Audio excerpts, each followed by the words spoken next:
Y entonces la intención del día de hoy es de que platiquemos del ciclo de las rocas. Esta imagen por ahí nos la habíamos encontrado en la última lámina de la sesión anterior y, y va orientada a que las rocas tienen un ciclo y ese ciclo no lo alcanzamos a ver nosotros como humanos. Nosotros tal vez vivimos 80 años o 100 años, pero con nuestros ojos de humano no podríamos ver cómo se desarrolla una roca, sino que tendría que pasar pues algunos miles de años para verlo por completo. Y pues los humanos no nos hemos acostumbrado a vivir tanto tiempo, ¿no? Si bien es cierto que el ser humano de la Edad Media vivía 40 años, del periodo de las cruzadas, vivía 40 años, o cuando descubrieron América, 45 años en promedio, y eso daba origen, pongamos, a estructuras como el matrimonio, en donde, pues, a una edad, pues, relativamente joven, alguien se podía quedar viudo o viuda, y eso, pues, ponía en predicamento las propiedades de esa pareja, ¿no? Y entonces, por eso fue necesario establecer el matrimonio, donde decía, bueno, pues, si alguien de los dos muere, pues la cónyuge o el cónyuge es el heredero de las propiedades en común. Y otras cosas, ¿no? Pongamos, antes la gente era muy bárbara y se metía con quien fuera, y entonces una forma de limitar eso pues, fue el matrimonio. Y sobre todo, bueno, ahí me recuperé esta frase, porque en el matrimonio se decía hasta que la muerte nos separe. En esa época, bueno, pues tal vez el matrimonio no duraba tanto, porque las personas se morían a los 45, 50 años, ¿no? Entonces, eh, pues ahora nos damos cuenta de que hay muchos divorcios, pero pues, sí, ahora hay muchos divorcios también porque las personas viven mucho más tiempo, ¿no? Pero bueno, ya esa es otra historia. Ahora, regresando al tema del ciclo de las rocas, que es algo que nosotros, aún viviendo 80 años, y que es algo mucho mejor que vivir 40 de hace 500, aún viviendo 80 o 100 años, pues no alcanzamos a ver el ciclo completo, ¿no?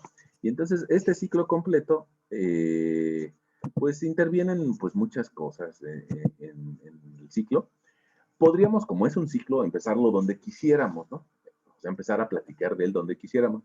Pero lo que acostumbramos tal vez es empezar a platicarlo a través de las rocas ígneas, es decir, las rocas que llevan ignición, es decir, fuego. Cuando algo se prende, pues entra en ignición o empieza a fundirse, ¿no? O a generar pues una temperatura muy alta que permite que las rocas se fundan. Bueno, y al fin y al cabo las rocas están hechas de minerales que nosotros conocemos de una forma un poco más simple o más industrializada, pero pongamos algo tan sencillo, perdón, como, como, las, como los conectores de un cargador, es decir, este par de piezas de un cargador de celular o de tableta, o algo tan sencillo como un clip. Bueno, pues esto también viene de las rocas, ¿no? Nada más que hay algunas personas encargadas de extraerle los minerales a las rocas y lograr transformarlo en algún metal que podamos moldear y que nos dé un uso para nuestra vida común y corriente. Pero vienen del mismo lugar, vienen de las rocas. Bueno, entonces fíjense que incluso, incluso este clip, que ya es algo procesado, eh, como las rocas que le dieron origen al clip, pues resulta que la mayoría de ellas se funden a temperaturas entre 600 y 1200 grados centígrados.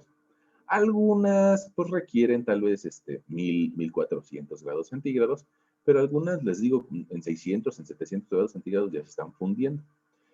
Por decirte algo, no sé si ustedes han visto estas rocas que se llaman cuarzos y que algunas personas le dan propiedades pues un poco curativas o esotéricas. Bueno, los cuarzos eh, se podrían fundir a una temperatura de unos 600 o 700 grados centígrados. En cambio, hay otras rocas que puede ser que estén más feitas o más negras, como piedra brasa, que pues necesitaría una temperatura como de unos 1100, 1000 grados centígrados para lograr fundirse. Pero todas se pueden fundir gracias al calor interno de la Tierra. Nosotros en las sesiones anteriores platicábamos de que hacia adentro, hacia las capas interiores, se llegan a desarrollar temperaturas más y más y más altas. incluso digamos que relativamente cercanas, llegan a alcanzar los valores de 2000 grados centígrados en capas relativamente cercanas. Y bueno, si lográramos tener un contacto con el centro del planeta, llegaríamos a unos 6000 grados centígrados. Pero no, eso sí, para que vean, ya está un poquito lejos, ¿no? Pero en la astenosfera, en la capa que permite el movimiento de las placas tectónicas o de la coraza o la corteza superficial, en la astenosfera sí se alcanzan temperaturas de 2000, 2500 grados centígrados. Y si bien es cierto que los volcanes no hacen contacto directo con ella, pero sí se convierten en sitios en donde se puede recibir el calor de capas inferiores o de la, decíamos, astenosfera, ¿no? ¿Y por qué recibe ese calor? Bueno, pues porque todos los materiales tienen algún punto débil, todos los materiales, ¿no? Probablemente el celular, en muchas ocasiones cuando se cae, el punto débil pues, es la pantalla, ¿no? Y termina por estrellarse. Bueno, pues resulta que la corteza de nuestro planeta también tiene algunos sitios con menor fuerza o menor rigidez. Y esa menor rigidez permite que el magma logre introducirse dentro de esos sitios de menor rigidez. En alguno de ellos va a lograr escalar hasta el nivel de la superficie y salir al exterior. Y eso se da porque la cámara magmática, la cámara que alberga al magma, también desarrolla gases y, y puede respirar de alguna forma, ¿no? O sea, alguna de estas venas llega a tener contacto con el aire exterior. Ese aire exterior, cuando es respirado por la cámara magmática, decirlo respirado es un poco humanizado, ¿no? Pero en realidad es tomado ese aire exterior por la cámara magmática, ese gas se va a empezar a calentar. Y tú recordarás que los gases, cuando aumentan de temperatura, también aumenta su presión. Y al aumentar la presión, no solamente aumenta del gas, sino también del líquido y de los sólidos que son parte del magma. Entonces, eso eleva la presión de todo el sistema hasta que probablemente salga al exterior por medio de una erupción. Depende de la densidad del magma, que no todo el magma tiene el mismo peso. ¿Por qué? Pues porque depende de qué está hecho, y está hecho de rocas, pero hay diferentes tipos de rocas. Entonces, si es un magma hecho de rocas de tipo cuarzo, pues va a dar un magma ligero, y ese magma ligero muy probablemente salga al exterior por medio de derrames basálticos o de derrames de lava. Adentro del volcán se llama magma. Cuando sale al exterior ya se llama lava. Y pueden generar coladas de lava, o sea, capas que se van enfriando en el exterior de derrames de lava. Les decía, si la densidad del magma es baja, tiende a generar derrames. Si en cambio es alta, y eso viene de que producto de que en la cámara magmática se hayan fundido rocas de tipo máfico, o sea, con magnesio y con hierro, entonces el magma se vuelve muy pesado. Y al volverse pesado, probablemente cuando intente subir se queda atrapado y genere como taponamientos parciales. Esos taponamientos parciales, si se sigue acumulando la presión abajo, va a terminar por generar una gran explosión. Una explosión así como de película, que sube hasta la parte alta, un par de kilómetros, y que al tener magma pesado, la explosión es más visual, más violenta, ¿no? Y eso pasa cuando en el interior las rocas fundidas son de colores oscuros, es decir, ferromagnesianos. Bueno, ya sea que sea de una forma o de la otra, una parte del material dentro del volcán va a salir al exterior y le vamos a llamar piroclastos o rocas ígneas extrusivas. Salieron al exterior, entonces son ígneas extrusivas. Ya está, salen por acá. Y se enfrían al nivel de la superficie. Pero mira, esta parte que te estoy señalando por aquí, resulta que tiene una vena, o por decirlo de alguna forma, del volcán, que encuentra otro punto por donde salir. Pero así como esta sí logró salir, miren, aquí por aquí hay una que no alcanzó a salir y aquí hay otra que no alcanzó a salir. Después de la erupción, pues resulta que ya se pierde una gran cantidad de presión y también se pierde temperatura. Entonces, esta que no alcanzó a salir se va a enfriar.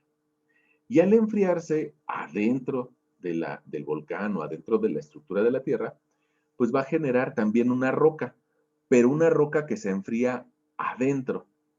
Es decir, una roca ígnea intrusiva. Intrusiva, no salió al exterior, intrusiva. Y ese tipo de rocas ígneas intrusivas usualmente tienen tiempo para cristalizar sus minerales y para que sean visibles esos minerales, y ahorita lo vamos a ver en alguna diapositiva. Por ahí hay una imagen de un volcán. ¿Qué nos alcanza a decir ese volcán? Pues mira que no tiene una gran erupción, que si bien es cierto que tiene ceniza saliendo de él, pero no tiene una superactividad, lo cual nada más de simple vista nos hace pensar que el lava que tiene o la magma que tiene no tiene una densidad muy fuerte, sino que tiene lava de densidad baja. Y al tener densidad baja, mira, te darás cuenta que la topografía del volcán es de poca pendiente, no está puntiagudo, por decirlo con alguna palabra, sino que más bien está un volcán acostado. Y más adelante, cuando vemos el tema del vulcanismo, ustedes se van a dar cuenta de que hay diferentes tipos de volcanes. Y la forma de un volcán también te puede, pues, decir parte de una historia, ¿no? Bueno, en este lo que estamos viendo es de que es fluido, entonces lo más seguro es de que tenga bastantes silicatos, bastantes aluminios, bastantes moscovitas y feldespatos. Bueno, ahora, a pesar de que ese volcán es de lo más fácil que podemos ver, visualizar, imaginarnos, porque lo hemos visto en las noticias, la realidad es de que la gran mayoría de las rocas ígneas no se generan en los volcanes, sino en estructuras similares, pero que se dan debajo del océano. Y de eso me parece que platicábamos también la sesión pasada acerca de una dorsal oceánica. Esa dorsal, digamos que es una sucesión de montañas, de volcanes, similares a lo que nos imaginamos a simple vista, pero que se da abajo del mar. Y la diferencia, pues va a ser de que se va a enfriar luego por la temperatura o por la presencia de agua. Y nosotros decíamos la sesión pasada que ese volcán que está dentro del mar, esa dorsal oceánica, tiende a generar nuevo material que empuja a la corteza, tanto izquierda como a la derecha, y que genera que los continentes se vayan abriendo.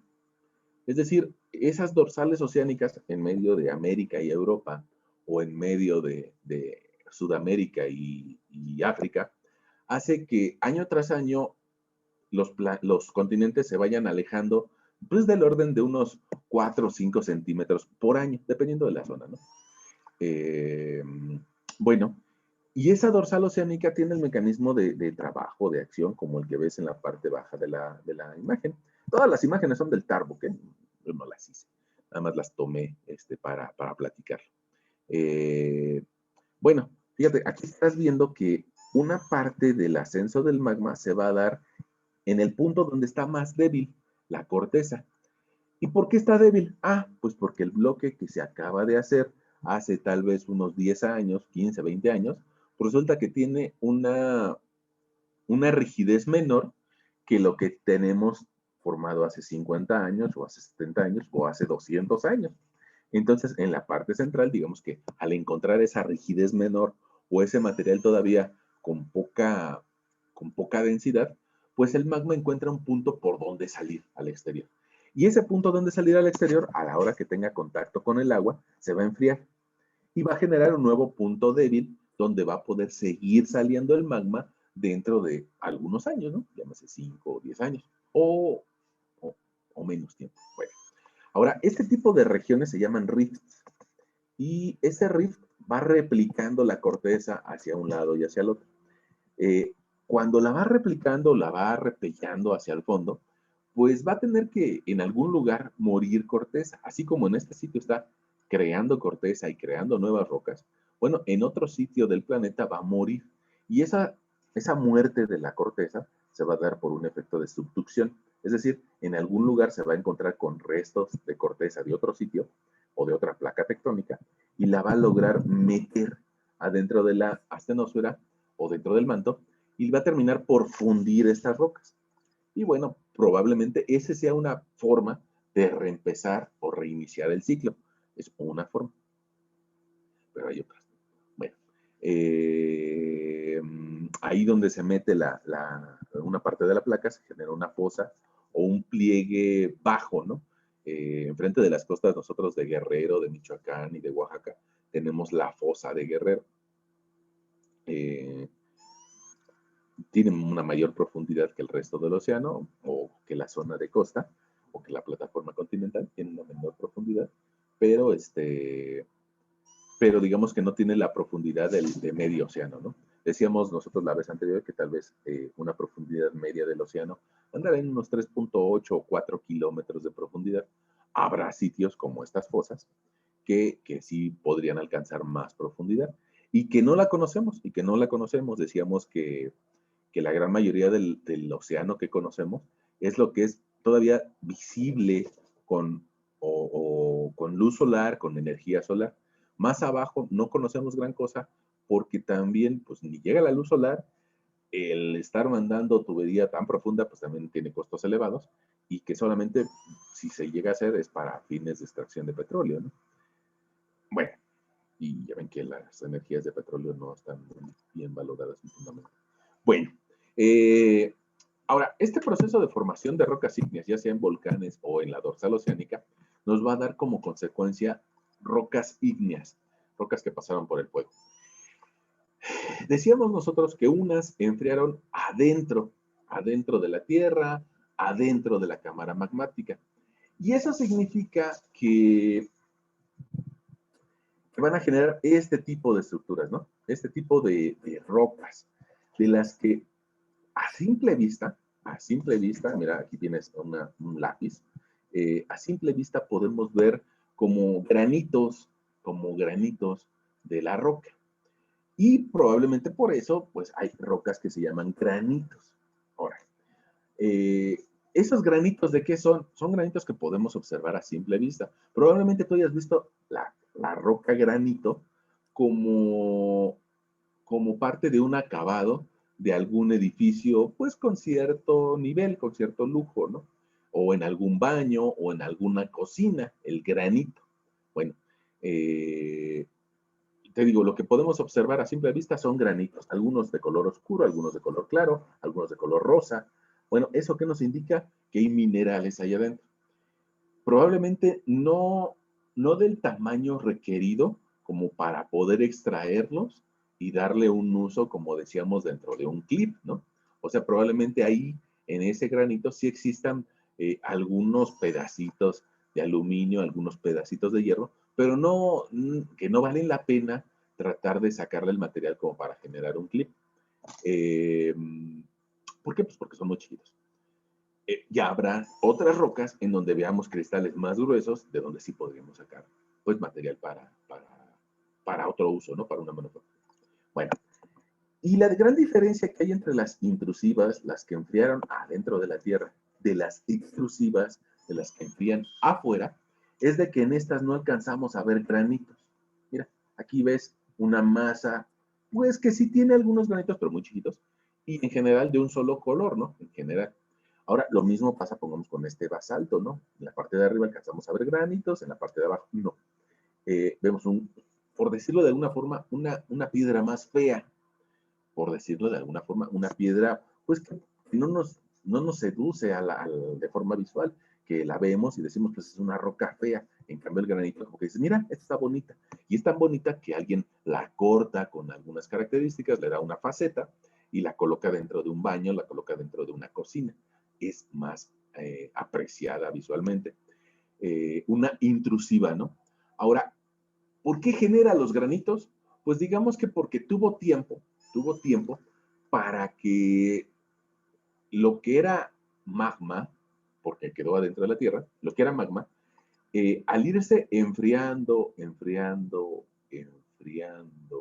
poco a poco, al irse enfriando poco a poco, pues resulta que le dio tiempo a que se juntaran partículas de aluminio con aluminio, silicio con silicio, aluminio con aluminio, y entonces agruparan dentro de pequeños granos minerales. Y en cambio esta no, porque esta salió al exterior, le hizo contacto con el aire y luego se enfrió. Y entonces no le dio tiempo para el enfriamiento lento en el que se iban agrupando las partículas. Dicho de alguna forma, si nosotros hiciéramos examen el segundo día de clases, pues ustedes no tendrían amigos, ¿no? Para pasarse las respuestas. Porque sería muy poquito tiempo. En cambio, si hacemos examen el último día de clases, bueno, ya tienes un amigo con quien intercambiar tu punto de vista acerca de alguna respuesta. Bueno, entonces va asociado al tiempo de enfriamiento. Fíjate, esta roca de basalto es muy fea, pues porque no tuvo tiempo de enfriarse, ¿no? Tal vez salió al exterior, cayó en agua y se enfrió luego en el agua. Por eso las rocas que están en la corteza oceánica son de tipo basáltico. ¿Qué significa? Pues que ahí abajo del agua se enfriaron rápido y no les dio tiempo de unirse los aluminios con los aluminios, los silicatos con los silicatos y demás minerales, ¿no? Ok. Probablemente tú me digas, oiga, profesor, pues entonces se equivocó, ¿no? Porque ahí en medio hay una andesita que yo veo algunos puntitos. Ah, pero lo que pasa con esta andesita es de que no quiere decir que esos puntitos son cristales minerales, sino que son pedacería que alcanzó a salir como piroclastos, o como, por decirlo de una forma, ceniza, y que esa ceniza cae a una velocidad distinta de la lava que derrama. Entonces, fíjate que esa ceniza, cuando va alta y va cayendo, se encuentra en el piso o se precipita sobre lava que va recorriendo. La unión de las dos, pues resulta que me genera piroclastos con puntitos que volaron y una matriz de una roca que fue arrastrándose por el piso. Y resulta que la suma de las dos es lo que me están dando estos granitos, ¿no? Pero no significa que sean granos minerales generados por una diferenciación mineral a consecuencia de un enfriamiento lento, no, sino más bien es la unión de dos partes de lava que llegó a salir al exterior. Bueno, y ahí tenemos, hablaremos de ellas un poquito más con mayor detenimiento dentro de un mes. Las rocas ígneas, las que son de ignición o de fuego. Ya iremos puntualizando en algún tiempo más detalles sobre ellas, ¿no? Ok, en la esencia grande es esto, lo que te decía. En unas alcanzo a ver cristales minerales, en otras no. Una es una roca fea, ¿no? Esta de acá, con un atractivo visual que me dice, mira, esta roca se ve rara, ¿no? Entonces, por lo menos ahorita ya nos estamos dando cuenta de que hay diferentes tipos de rocas, que no las rocas no son iguales, ¿no? Que hay incluso de diferentes colores, ¿no? Y que estos colores claros me hacen pensar, miren, por aquí aparece otro nombre, que son rocas félsicas. Félsica significa que tiene mucho silicio, que tiene silicio, y que es más común encontrarlas a nivel superficial, porque tienen una densidad menor. Y de este lado, las rocas oscuras son rocas máficas que nos hablan de que tienen magnesio y fierro. Perdón, lo pronuncié intencionalmente así como fierro para que recuerdes esta FI. Si nosotros recordamos cómo abreviamos al hierro en la tabla periódica, tú recordarás que no está abreviado como HI o como de hierro, ¿no? Sino que está más bien abreviado como una FE de una pronunciación inicial de hierro, de fierro, ¿no? Ya entendemos que no lo debemos de pronunciar así, pero en la tabla periódica todavía se sigue llamando Fe de hierro. Y entonces la palabra máfica significa rocas hechas de magnesio y hierro, con un buen porcentaje dentro de sus partículas. Al fin y al cabo, no la naturaleza no las hizo bajo un procedimiento de que digan, no, tiene 3% de silicio, no pasa, recházala y vuelve a hacer. No, la naturaleza no actúa así. Tal vez esta roca de basalto, en un 95% es de magnesio y hierro, pero un X porcentaje menor, pues sí puede ser que tenga silicio. pero lo hizo la naturaleza, no lo hicieron los humanos, ¿no? Vale. Ahora, estas rocas, ya sea que hayan enfriado adentro o afuera, miren, les puede pasar esta historia. Y esta historia de que va, pues que se rompieron, ¿no? Como cuando nosotros compramos algo, un juguete nuevo y después de un cierto tiempo se rompe. ¿Por qué? Por el uso. Bueno, y alguien me va a decir, bueno, pero ¿qué uso tuvieron estas rocas? Bueno, le sirvieron a la naturaleza, ¿no? Le sirvieron tal vez algunos insectos por aquí abajo para esconderse, algunos pececillos, algunas lombrices para esconderse, pero sobre todo estuvieron expuestas a cambios de temperatura.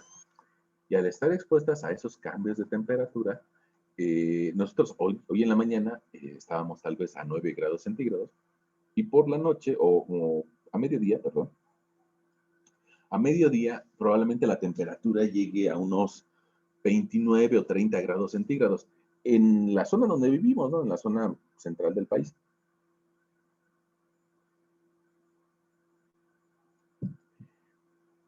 En una zona tropical hay una variación de hasta 20 grados centígrados. Imagínate si esta roca está en Sonora o está en Tijuana. Ahí la variación de temperaturas va a ser mayor. Probablemente en la madrugada ellos tengan, pues tal vez 3 grados centígrados, 2 grados centígrados, y cuando a mediodía, cuando en una fecha como la de ahora, pues probablemente lleguen a unos 35, 38 grados centígrados. Significa una variación de temperaturas de unos 33, 34 grados centígrados. Y si nos vamos un poco más al norte o un poco más al sur, pues la variación de temperaturas va a ser mayor, ¿no? De unos 40, 45 grados centígrados. Entonces, ese cambio de temperaturas lo experimenta la roca todos los días, de todas las semanas, de todos los meses, de todos los años. Y por muchos años, por algunos cientos o miles de años. Entonces, esos cambios de temperatura, además de que hay que incluir el cambio de invernal al cambio de verano, a primavera y a otoño, bueno, pues ese cambio de temperatura termina por fisurar a la roca. Y en la parte de atrás de esta imagen estás viendo rocas fisuradas. Esas rocas fisuradas, pues es un primer paso, ¿no? Para llegar a esto. Evidentemente que esta roca primero empezó así, con fisuramientos muy pequeños, o no tan pequeños para que los podamos ver a larga distancia, ¿no? Seguramente estas rocas también tienen fisuras más pequeñitas. Y en esas fisuras más pequeñitas resulta que se inserta un poco de agua o de humedad. ¿Y por qué se inserta humedad? Pues porque llueve, porque hay humedad en el ambiente. Esta agua que empezamos a ver, este espejo de agua que vemos en el fondo, resulta que no está ahí inerte, ¿no? Sino que cuando en el día le pega el sol, pues va a generar una cierta evaporación y vamos a tener agua gasificada en el ambiente. Esa agua gasificada entra a la fisura y al entrar en la fisura empieza a interactuar contra la pared. También el agua de lluvia pues empieza a interactuar contra la pared y probablemente si había algunas bacterias en la parte superior de la fisura, a la hora de que llueve o que son arrastradas por el agua, pues esas bacterias entran a la fisura. Las bacterias, bueno, pues probablemente algunas vivirán algunos días, algunas unas semanas, pero van a morir. Y esas bacterias muertas se van a convertir en comida para otras bacterias. Ya ves que hay algunas bacterias que viven en un ambiente aerobio y otras en un ambiente anaerobio, ¿no? Entonces ellas no tienen ese problema. El chiste es de que van a vivir en ese ambiente y también se van a morir y también van a comer y también van a excretar. Es decir, van a generar residuos de su alimentación y que van a quedar en esa misma fisura. Y esos residuos van a empezar a interactuar con el agua y con los otros virus que hay por ahí y van a generar una degradación o una alteración de las paredes desde el punto de vista químico. Esa degradación, pues digamos que se vuelve abrasiva sobre la pared. Y mira, no sé si aquí alcances a ver un cambio de tonalidad de la roca, que no es original, sino es producto de estar en contacto con agua y estar en contacto con bacterias y con hongos y con parásitos. Algunos de ellos se mueren y quedan ahí en la superficie. Y probablemente tú recuerdes que esos hongos, inclusive, perdón, los llegamos a ver hasta en el baño, ¿no? O sea, si nosotros no lavamos el baño por por decirte una fecha, por un año, pues seguramente vas a ver hongos en algunas partes de la regadera o en la rejilla donde se va el agua. Entonces, por eso hay que hacer una limpieza del baño, pues para que no se acumulen ese tipo de floras o de hongos o parásitos. Bueno, pero en la roca no hay nadie que lo haga, ¿no? Entonces resulta que en la fisura se quedan todos esos animalitos y ayudan a que se siga degradando la roca o que se siga echando, por decirlo de una forma, echando a perder, ¿no? Ahora, si los animalitos logran que se abra la roca un milímetro, con ese milímetro ya damos oportunidad para que entre agua. Y al entrar el agua, pues se va a dar otro fenómeno.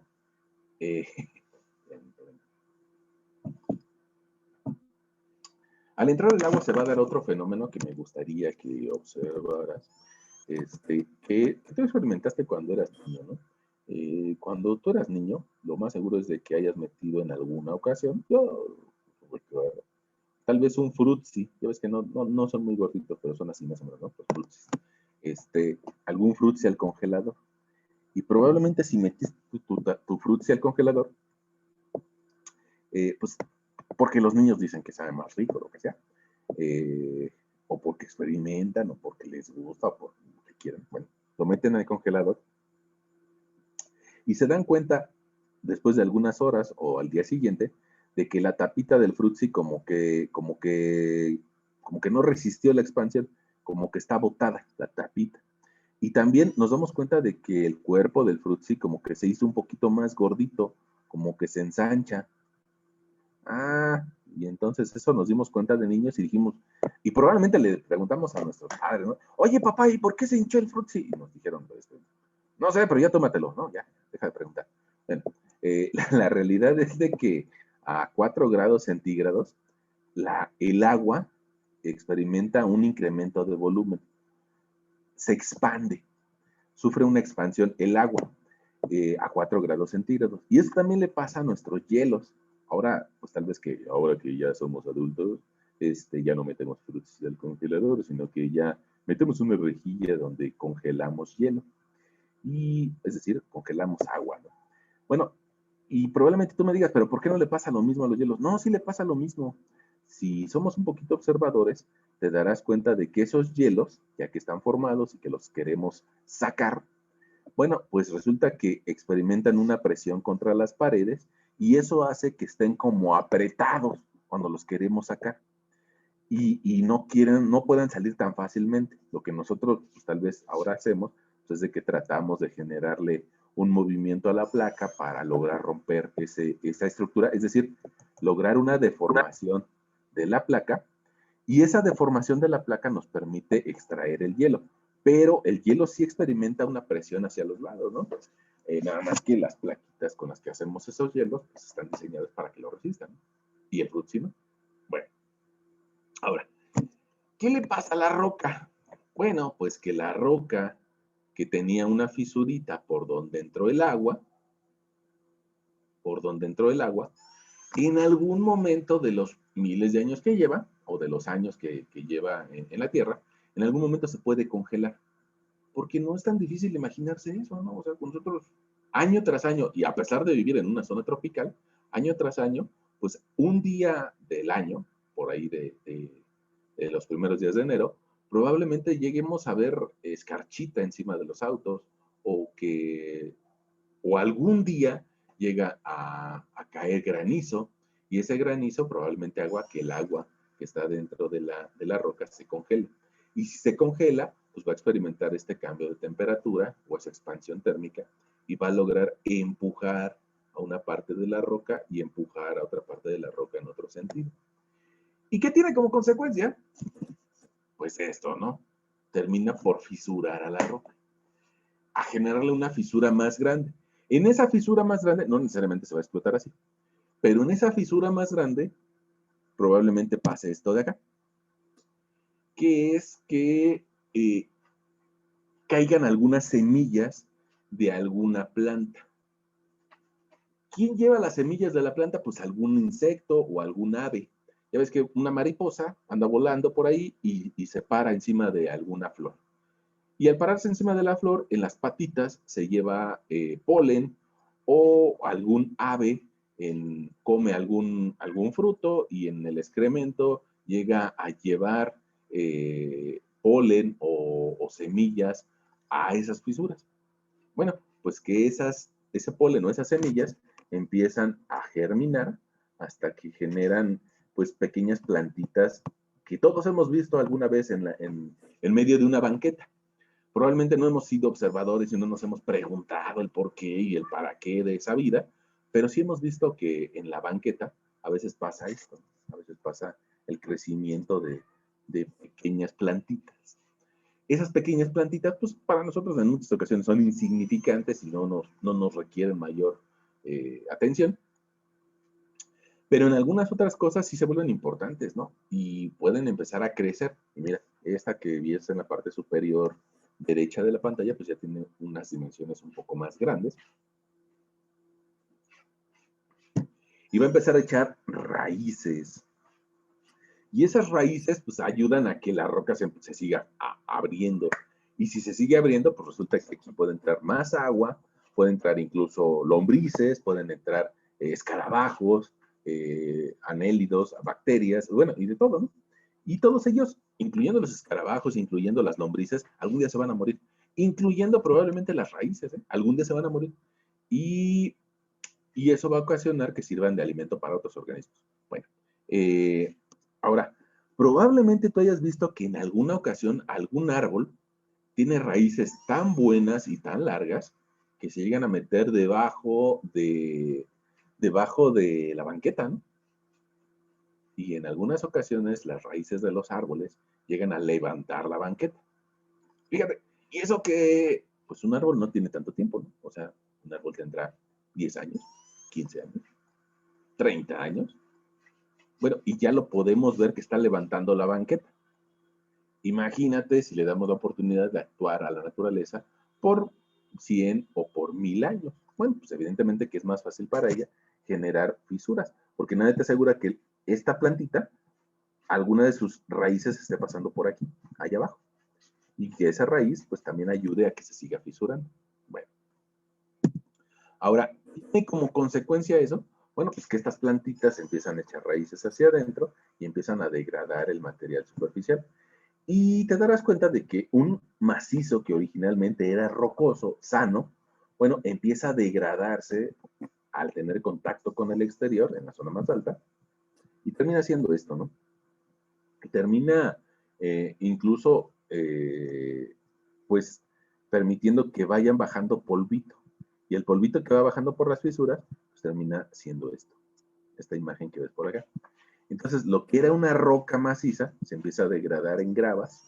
Estas todavía son bóleos. Dentro de algunos miles de años podríamos regresar, si pudiéramos. Dentro de algunos miles de años, regresar a esta zona y nos daríamos cuenta de que ya serían como gravitas. Y que dentro de algún tiempo más, pues esas gravitas se convertirían en el sitio ideal para que crezcan plantitas.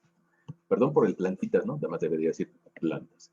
Pero esas plantas también se van a morir algún día. Y al morirse se van a convertir en polvo que va a permitir la generación de nuevo suelo. Y ese suelo, a su vez, permite que crezcan ya ahora árboles, porque ahora ya estos árboles ya tienen donde echar raíz. Y esos árboles resulta que cuando llueve ayudan a captar el agua. Y si captan el agua, bueno, pues entonces lo que era un macizo rocoso y ahora es suelo. Un suelo que se le llama suelo residual. Suelo residual porque es el residuo. El suelo es el residuo de lo que fue una roca.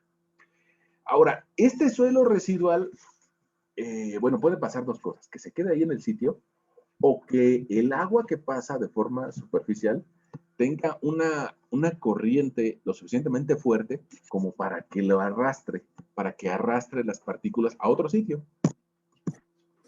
Y si la arrastra a otro sitio, pues termina por generar esto, depósitos horizontales de suelo. Mira, aquí se va a ver más fácil. Mira, probablemente la lluvia haga que una parte de la montaña o de los depósitos se caigan. Y eso, y es buena la imagen para mencionarlo, es mucho más fácil cuando no hay árboles. Si no hay árboles, no hay raíces que amarren al suelo y que lo mantengan en ese sitio. Entonces, donde no hay árboles, es más fácil que se dé este fenómeno de erosión. Y las partículas o los granitos son llevados a zonas bajas. Al fondo de una laguna, bueno, pues evidentemente que probablemente, si tú has ido a una laguna, te habrás dado cuenta que en el fondo el piso no está tan duro, sino que más bien está medio fangoso, ¿no? Bueno, pues eso son partículas atraídas de otro sitio. Y eso pasa porque el proceso de sedimentación se da con tiempo. Pongamos este vasito, nos lo podríamos imaginar, que todos lo hemos hecho, un vasito de agua de tamarindo, ¿no? El agua de tamarindo la acabamos de hacer y está toda de un solo color, pero la dejamos pasar algunos minutos y se empieza a decantar. Al decantarse, pues resulta que alcanzamos a ver que la parte superior prácticamente es agua limpia y la parte inferior se queda con todo el tamarindo. Si queremos tomarnos esa agua, pues habrá que moverle porque si no, al final se vuelve como que sabe feo, ¿no? La naturaleza no hace eso y en el fondo va acumulando partículas en el fondo de los lagos. Esas partículas terminan por hacer estos estratos o estos depósitos temporales de arenas, de limos o de otros sedimentos. Ahora tú me vas a decir, oye, ¿por qué aquí hay diferentes colores? Ah, pues porque esos diferentes colores significan diferentes condiciones de depositación. Probablemente durante 5,000 años, por decir tu número, probablemente durante 5,000 o 10,000 años, el clima permitió que se depositaran esas arenas en ambientes secos y probablemente por eso estamos viendo este color oxidado o naranjita o amarillo o café amarillento, ¿no? Bueno, pero probablemente durante los siguientes 10,000 años, pues el ambiente cambió y probablemente fue gélido. Y al ser gélido, bueno, pues el peso del hielo, la humedad del hielo, hace que cambie un poco el tipo de material que nos encontramos en esa misma cuenca, ¿no? O sea, en el mismo sitio, pero ahora se depositó hielo con partículas. Y probablemente después volvió a cambiar la temperatura. Ustedes han escuchado que la Tierra se la pasa haciendo eso, ¿no? Un tiempo de calor, un tiempo de frío, dura algunos miles o millones de años, pero hay era de hielo y también hay un calentamiento global. Nosotros ahorita pues venimos de una época de frío a nivel geológico, y el planeta se está calentando. Es decir, hay un calentamiento global. La Tierra está sufriendo un calentamiento de forma natural. No va a pasar rápido, sino que va a tardar algunos miles de años para cambiar la temperatura, pero se está calentando. Y nosotros le estamos ayudando, ¿no? Le estamos ayudando consumiendo gasolinas y consumiendo el gas que nos da la misma Tierra y generando un calentamiento global. Incluso hasta con esta clase, ¿no? Estamos generando calentamiento global. ¿Por qué? Pues porque estamos todos conectados con una computadora, todos conectados a la corriente eléctrica, al internet, y estamos utilizando energía eléctrica para poder vernos. Bueno, pero pues, ante las condiciones de la pandemia, pues es necesario, ¿no?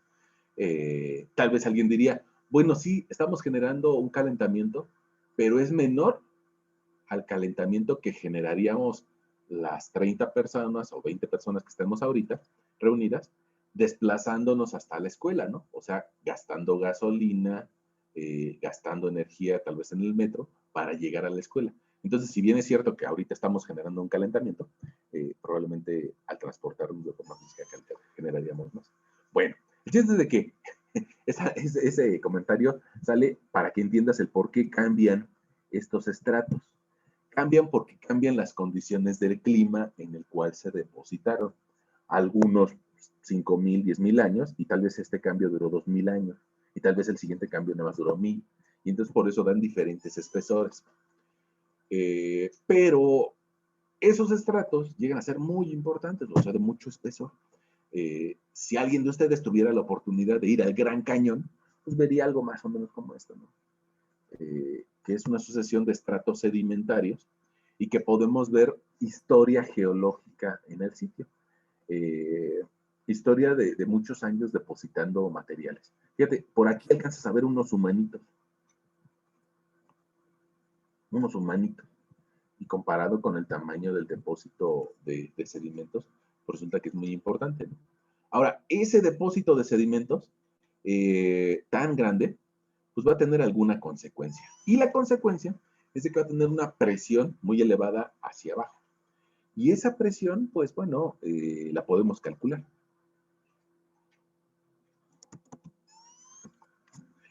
Para calcularla, resulta que nuestros primos, los que estudian hidráulica, ellos nos heredaron la ley fundamental de la hidrostática. Y la ley fundamental de la hidrostática nos diría que la presión a cualquier profundidad dentro de un líquido la podemos calcular como gamma por H, es decir, como peso volumétrico por espesor del líquido. Ahora, para eso yo te pido que te imagines, pues tal vez una alberca, tal vez una cisterna, o tal vez, pues algún cuerpo de agua, ya, pues que es el mar, pues imagínate el mar, ¿no? Claro, pero nada más que esté quieta el agua, ¿no? Ahora, entonces imagínate que te pusieron a lavar la cisterna y que tú estás, o que estás en una alberca, que estás por aquí, ¿no? Por ahí. Va. Evidentemente que para todos nosotros ha sido fácil, tal vez si estuviéramos en una alberca, aventarle agua superficial a alguien más, mover nuestra mano y aventar agua de una forma muy sencilla, muy rápida. Sin embargo, no es lo mismo con el agua que está en el fondo de la alberca. Si la queremos patear, híjole, nos cuesta trabajo patearla. Y si la pudiéramos aventar, pues la verdad la aventaríamos muy poquito. Y eso pasa porque adentro de la alberca se da un sistema de presiones en donde las partículas de arriba solamente están cargándose a sí mismas, pero una que está más abajo está cargando a la de arriba, y una que está más abajo está cargando a las otras de arriba, y una que está más abajo está cargando a las otras y otras de arriba, y la que está más abajo está cargando a las otras y otras de arriba. Entonces, si cada una de ellas le dibujáramos una flechita que nos dijera cuánto peso está cargando, pues nos quedaría una gráfica más o menos así, ¿no? Es decir, las de arriba no cargan nada y las de abajo cargan mucho. Y si fuera más profundo, bueno, pues cargaría más y más y iría incrementándose esa gráfica. Bueno, pues eso es lo que nos describe esta fórmula. Nos dice, si tu H es pequeña, pues no tienes mucha presión. Pero si tu altura es muy grande, pues entonces es proporcional a la presión. Entonces, la altura en cualquier punto nos va a determinar, a su vez, qué presión vamos a tener en cualquier profundidad. Bueno.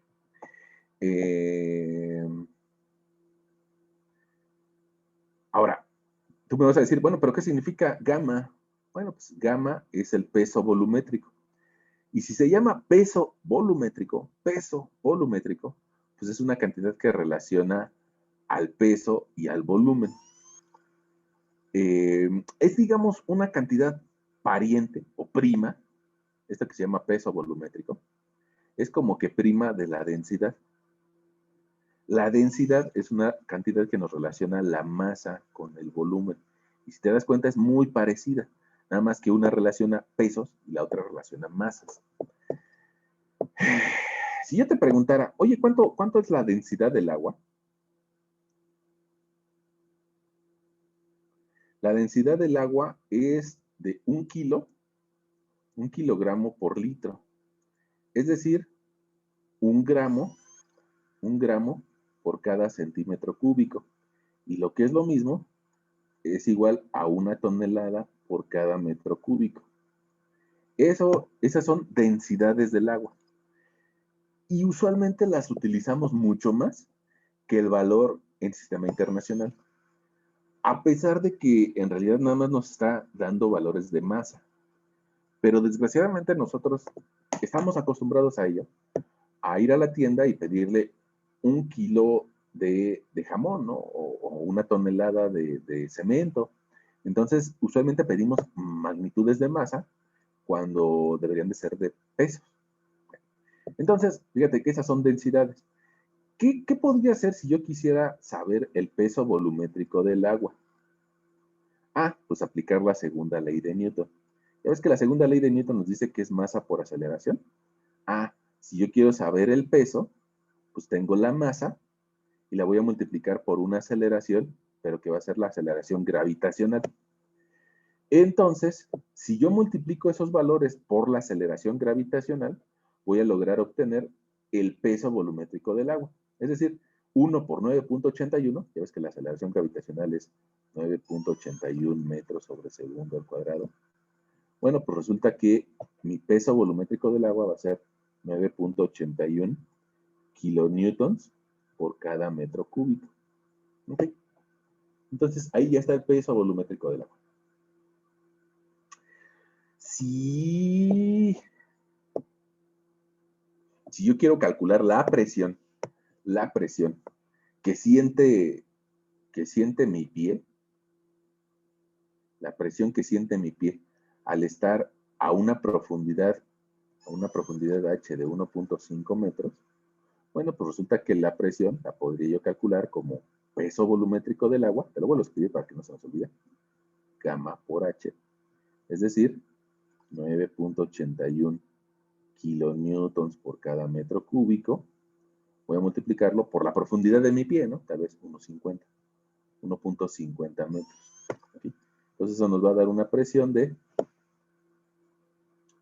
9.81 por 1.5, 14.72, si quieren, 14.72 kilonewtons por cada metro cuadrado.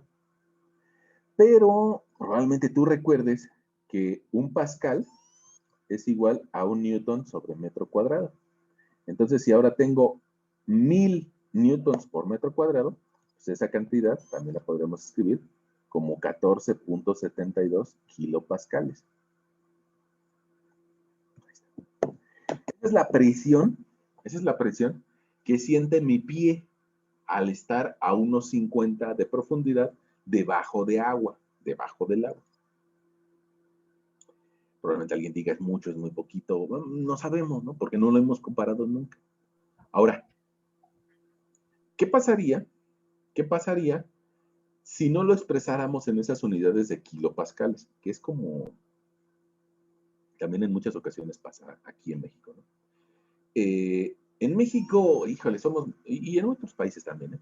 Somos un poquito prácticos y decimos, oye, es que eso de andarlo de multiplicar el valor de la masa por la gravedad, pues es como que ocioso, ¿no? Porque voy a tener que multiplicar el peso del cemento por la gravedad, el peso de la varilla por la gravedad, el peso de la madera por la gravedad, el peso del agua por la gravedad. Y alguien diría, oye, ¿y si mejor no lo multiplicamos? Y trabajamos con la densidad. Y eso es algo que pasa comúnmente. Entonces, alguien por ahí diría, oye, pues es que eso de multiplicarlo la gravedad, pues vamos a dejárselo a la gente que trabaja en la NASA, porque ellos manejan gravedades diferentes para Marte y la gravedad diferente para la Luna y la gravedad de Venus y la gravedad de la Tierra. Pero aquí en la Tierra, pues tal vez el 99.99999% de las personas, pues nunca sale del planeta, ¿no? Yo nunca he salido del planeta, no sé si ustedes, yo creo que tampoco, ¿no? Entonces, alguien por ahí dice, bueno, pues ¿por qué no mejor calculamos la presión nada más utilizando la densidad por la altura? Y, ojo, les comento, está mal ese procedimiento, pero, pero, pero es parte de no multiplicarlo por la gravedad. Te digo, alguien por ahí dice, pues vamos a eliminarnos esto de la gravedad y me voy a quedar como presión es igual a densidad, como la densidad del agua, 1 tonelada metro cúbico, y la vuelvo a multiplicar por la misma altura, 1.5 metros. ¿Qué resultado me da? Pues, tal vez 1.5 toneladas por metro cuadrado. Y alguien diría, eso sí me lo puedo imaginar. Eso sí me lo puedo imaginar. ¿Por qué? Porque si yo te digo, a ver, imagínate 14 kilopascales,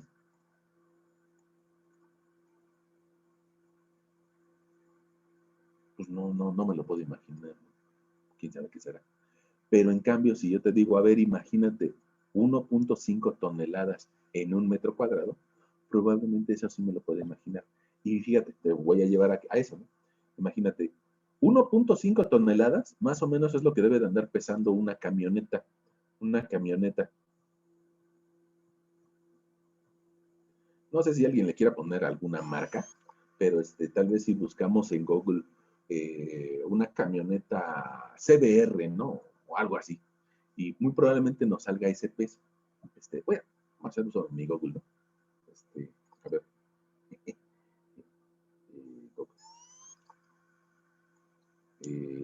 Peso, camioneta, CBR, de los muchachos de la Honda, ¿no?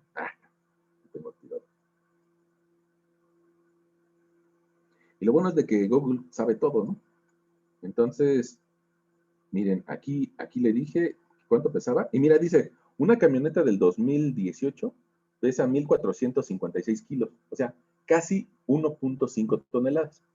Si subimos al piloto, ya pesa 1.5 toneladas. Entonces ya me lo puedo imaginar. Lo que pesa una camioneta, lo que pesa una camioneta, pero sobre un metro cuadrado. Ahora, ¿qué espacio es un metro cuadrado? ¿Qué espacio es un metro cuadrado? Pues algo que mide un metro por un metro. Bueno, pues eso sí lo puedo imaginar, ¿no? No sé si ustedes estén ahorita encima de ese piso de loseta que mide 30 por 30, pues serían como 3 cuadritos por 3 cuadritos. Entonces, el peso de una camioneta encima de algo que mide un metro por un metro. Eso sí me lo puedo imaginar. Un 1.5 toneladas metro cuadrado. Y por esa razón es de que en muchas ocasiones se termina utilizando la presión así. Y resulta que podemos hacer esa conversión entre 1.5 toneladas metro cuadrado es igual a 14.72 kilopascales. Si, si el sitio donde estoy trabajando o la investigación que estoy haciendo me requiere que exprese la presión en sistema internacional, lo tengo que hacer en kilopascales o en pascales, ¿no? Pero en muchas ocasiones, tal vez en una obra, me dirán, oye, ¿cuál es la presión que genera ese edificio? Pues algo muy común es darlo en toneladas metro cuadrado. Y por eso le llamamos tal vez sistema técnico.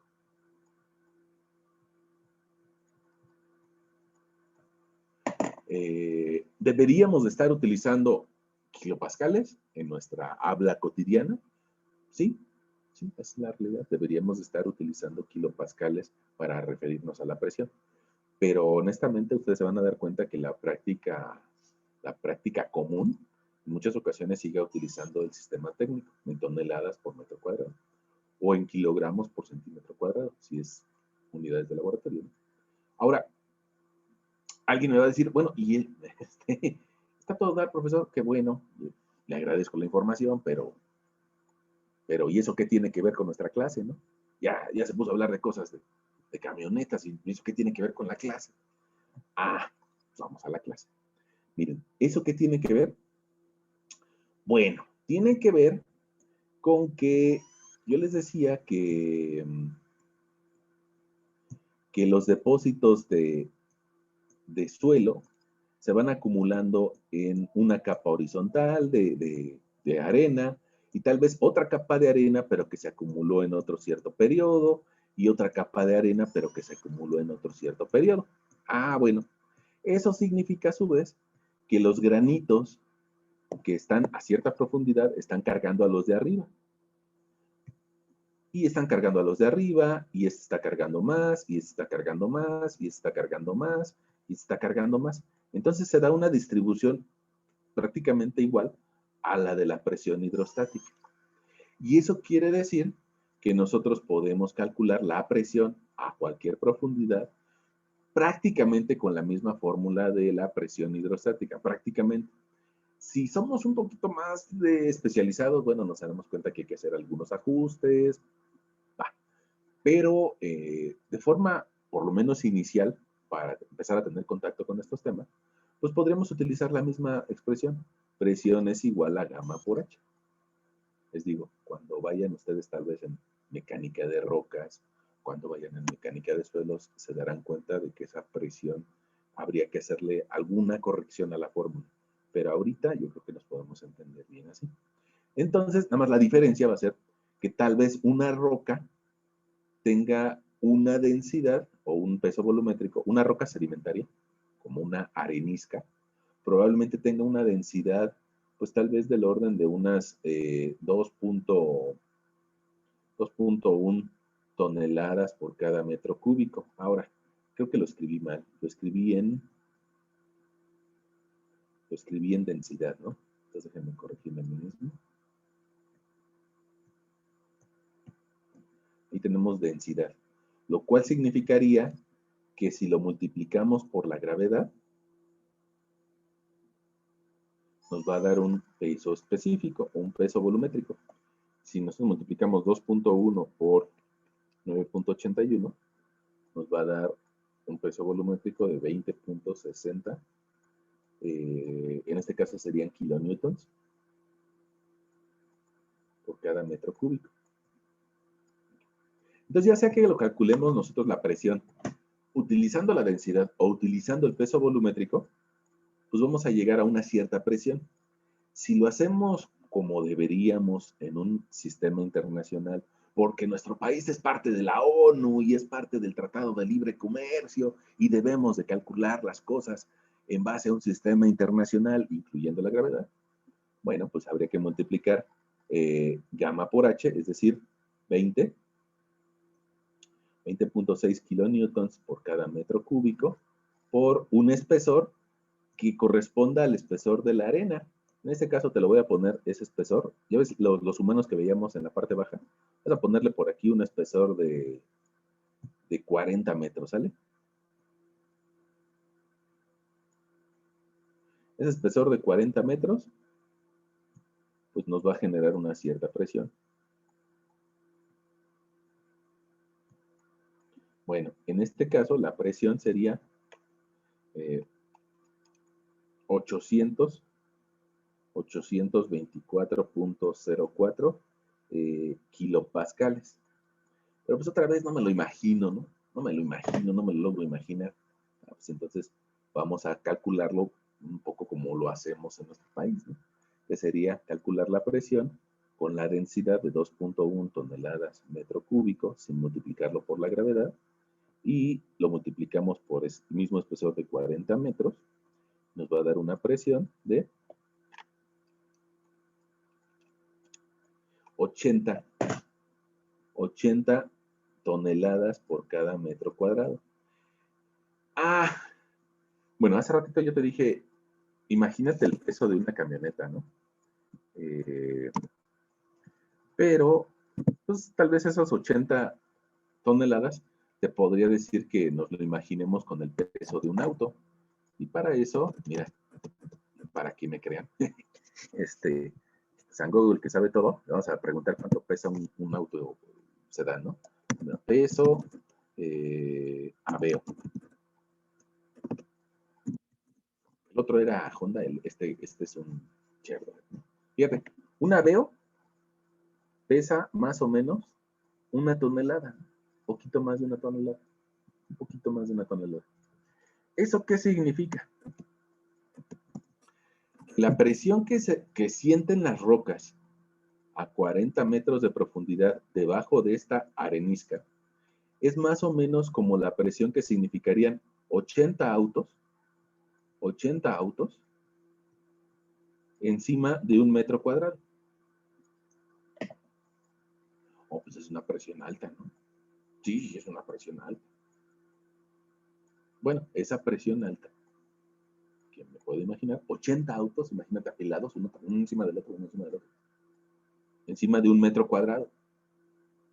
Que es más o menos lo que mide tu escritorio, tu respirador, tu mesa de trabajo, ¿no? 1 metro cuadrado. La mesa donde nos comemos una comida corrida, ¿no? 1 metro cuadrado. 80 autos encima de eso. Bueno, esa es la presión que está generando la arena. Bueno, pues ante esa presión, probablemente resulta que lo que eran granos aislados de arena, terminen convirtiéndose en un solo bloque. Es decir, en una roca sedimentaria. Y ya llegamos a la conclusión de que esa presión hace que lo que eran granitos aislados se transformen en una sola roca. Y para eso te muestro una imagen. Mira, puede ser como estas. Aquí incluso esta imagen es una arenisca. Esta arenisca es una roca que está hecha de muchas arenitas.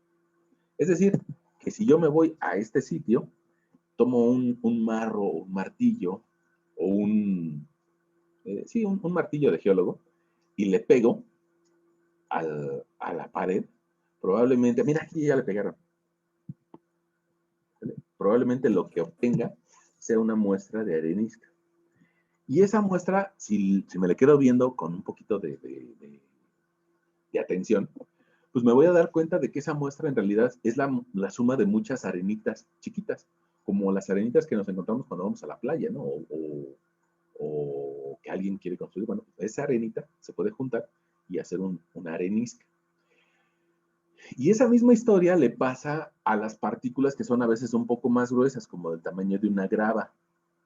Resulta que al estar comprimidas debajo de mucha presión y tal vez con presencia de algunos limos, me puede generar un conglomerado, que es algo parecido a un concreto actual, pero que lo hizo la naturaleza.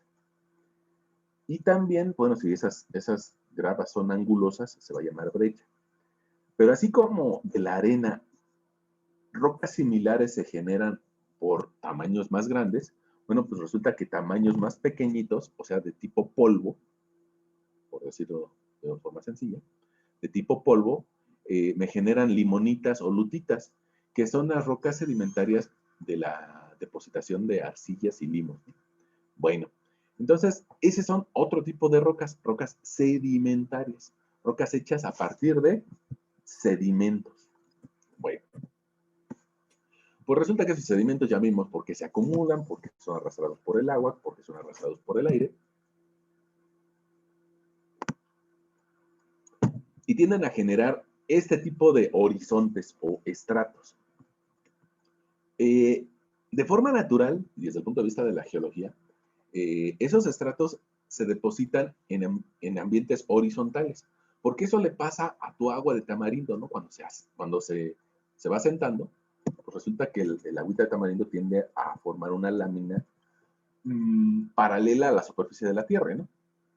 Entonces, de forma natural son horizontales, pero resulta que las presiones de la Tierra las llegan a deformar y a inclinar. ¿Y por qué? Bueno, pues porque una cosa es el peso propio de la Tierra, pero otra cosa es la presión de estar en contacto tal vez con una cámara magmática o la presión por actividad tectónica, por planetas por continentes que se van acercando o continentes que se van alejando. Entonces, esas presiones que se desarrollan a nivel corteza puede hacer que lo que originalmente eran estratos horizontales se empiecen a deformar, a cambiar de forma, a alterar. Y al cambiar de forma, pongamos una oruga que cambia de forma y se convierte en una mariposa, se llama una metamorfosis, ¿no? Metamorfosis, más allá de su forma original. Bueno, pues resulta que también hay rocas a las que les pasa esto. Sufren una metamorfosis por estar cerca de calor de una cámara magmática, por estar cerca del calor de la astenosfera o por estar cerca de corteza que se está moviendo por actividad tectónica. Y llega a generar esto, ¿no? Cuando la corteza se mueve, bueno, nosotros lo sentimos en muchas ocasiones como un sismo, cuando es de forma súbita. Pero si se está moviendo a una velocidad de 1 centímetro por año, pues tal vez nosotros ni lo sentimos, ni genera un sismo, pero sí genera deformaciones de la corteza, ya sea que los estratos se inclinen o se empiecen a deformar. Y eso trae como consecuencia rocas metamórficas, o sea, más allá de la morfos o de la forma original, más allá de la forma original. Y se da por aumento de temperatura y aumento de presión. Eso pues nos va a traer como consecuencia que lo que eran estratos horizontales y gruesos, como los que veíamos en las imágenes anteriores, bueno, pues resulta que se transforman en esto, en estratos delgaditos y en muchas ocasiones deformados por las presiones laterales. Entonces, pues ya lo que era, mira, esta que se llama metaconglomerado, o sea, más allá de la forma de un conglomerado, pues quiere decir que lo que era una roca, fíjate, pon atención, tac, tac, tac, tac, tac. Esto era un conglomerado, o sea, un montón de rocas que se pegaron por presión a una cierta profundidad, tal vez con la ayuda de un agente químico, tal vez, pero que tiene una forma que alcanzamos a ver de dónde viene. Bueno, este es un conglomerado, hay gravas internas. Ahora, metaconglomerado significa que todavía alcanzamos a ver esas gravas internas, pero ya aplastadas. ¿Quién las aplastó? La naturaleza. La naturaleza a través de algunos miles de años. Y resulta que algunas de ellas las alcanzamos todavía a ver, algunas ya se foliaron, ya se hicieron folios. Folios, tal vez nosotros no utilizamos mucho esa palabra, ¿no? Pero pongamos la palabra un portafolio. Un portafolio significa que es un accesorio que nos permite guardar los folios o los folders. Portafolders, suena medio feo, entonces por eso le decimos un portafolio. Bueno, ¿qué significa esto? De rocas foliadas, son rocas que tienden como que una sucesión de capas, como folders, ¿sale? Rocas metamórficas foliadas, pero hay otros tipos de rocas metamórficas, y esas rocas metamórficas, pues tal vez la temperatura fue lo suficientemente importante y existió un flujo de líquidos o de fluidos que, que no me permite identificar de forma directa los folios, sino que ya están alteradas, sino que los químicos a la temperatura que pasaron por ahí, pues resulta que ya la deformaron y pongamos todos, hemos visto en alguna ocasión mármol. El mármol es pues tal vez el material que vemos tanto en Bellas Artes, de una forma muy bonita, como en el metro, ¿no? Al fin y al cabo es lo mismo, nada más que con una diferencia de costos, ¿no? Los mármoles de Bellas Artes son muy caros, los mármoles del metro son muy baratos. ¿Y por qué? Pues por el tamaño, ¿no? En parte por el tamaño y en parte por las vetas que se pueden ver, ¿no? Las vetas que podemos ver en el mármol de Bellas Artes son más difíciles de encontrar, más atractivas visualmente, uh, y vale la pena cortarlo en bloques muy grandes. En cambio, el mármol del metro, pues, como cachitos chiquitos, ¿no? Y no tan atractivos visualmente. Bueno, ahí ya tenemos nuestras rocas metamórficas no foliadas, o sea que no alcanzamos a ver las líneas. Y, y yo creo que algo muy importante de lo que podemos concluir el día de hoy es de que nos damos cuenta de que las rocas no son iguales. Tal vez la primera vez que nosotros dijimos que íbamos a ver rocas en esta materia, pues diríamos, ¿qué chiste tiene ver una roca, no? Si todas son feas, todas las rocas son feas. Y pues bueno, ya nos estamos dando cuenta de que algunas, ¿no? De que algunas que se utilizan en una cocina, que algunas se utilizan hasta en bellas artes, que algunas se utilizan con fines decorativos, y que hay diferencia entre las rocas, ¿no? Y que hay unas que pesan más y hay unas que pesan menos, dependiendo si tienen aire atrapado, si tienen algún líquido atrapado. Y al fin y al cabo, bueno, nos permite platicar este gran ciclo de las rocas. Entonces decíamos, empezamos con lava, con magma, sale al exterior, se enfría, me genera rocas ígneas, rocas de fuego. Esas rocas se empiezan a erosionar, a intemperizar, a generar fisuras que las vuelven más chiquitas. Al ser más chiquitas, se convierten en sedimentos que pueden ser arrastrados por agua o por aire. Esos sedimentos no consolidados, o sea, no hechos duros, se llaman suelo. Y va a ser el tema para el que ustedes van a platicar en 3 materias, que se va a llamar mecánica de suelos. Algún día esos suelos llegan a adquirir mucho espesor, dentro de miles de años, y ese espesor las transforma en una roca sedimentaria, en una roca en un solo bloque. Y esa roca sedimentaria, como todas las demás, o sea, este ciclo puede interrumpirse de otras formas, probablemente se empieza a profundizar, a ganar calor y presión, y ese calor y presión la empieza a alterar hasta generar una roca metamórfica, con una forma alterada, ¿no? Una roca alterada. ¿Okay? Y esa roca alterada, si se sigue alterando y sigue ganando temperatura y presión, pues se va a fundir en un magma a 700 o 1000 grados centígrados y va a volver a formarse una nueva roca ígnea, una nueva roca ígnea. Ahora, ¿las rocas sedimentarias se pueden degradar en sedimentos? Sí, y aquí podemos ir hacia acá. ¿Las rocas metamórficas se pueden transformar en sedimentos? Sí. ¿Las rocas ígneas y sedimentarias se pueden transformar en metamórficas? Sí.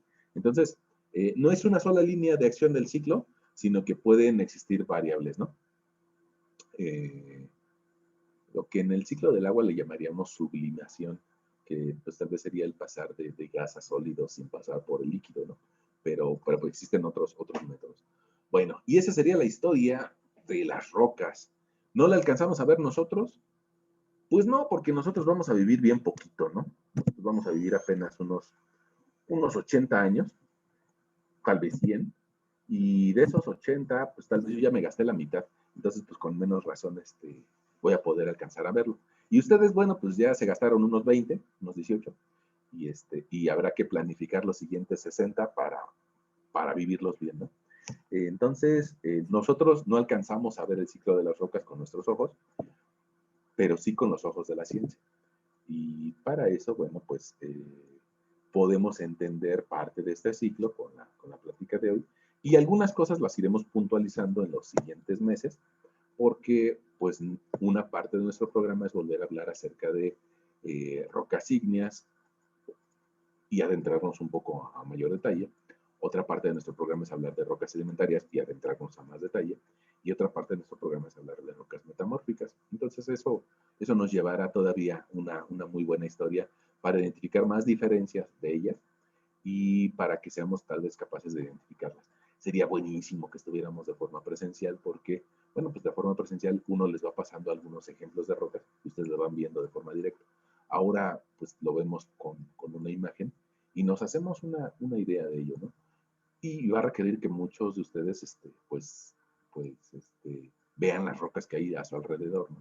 Probablemente tú me digas, no, pues ya me fui a caminar mi colonia y con todas las medidas, con cubrebocas y todo, y me le quedé viendo las rocas del piso y todas son iguales, todas son feas, ¿no?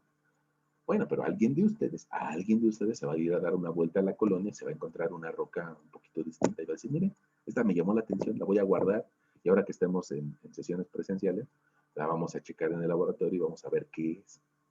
Y bueno, pues eso se va a poder hacer.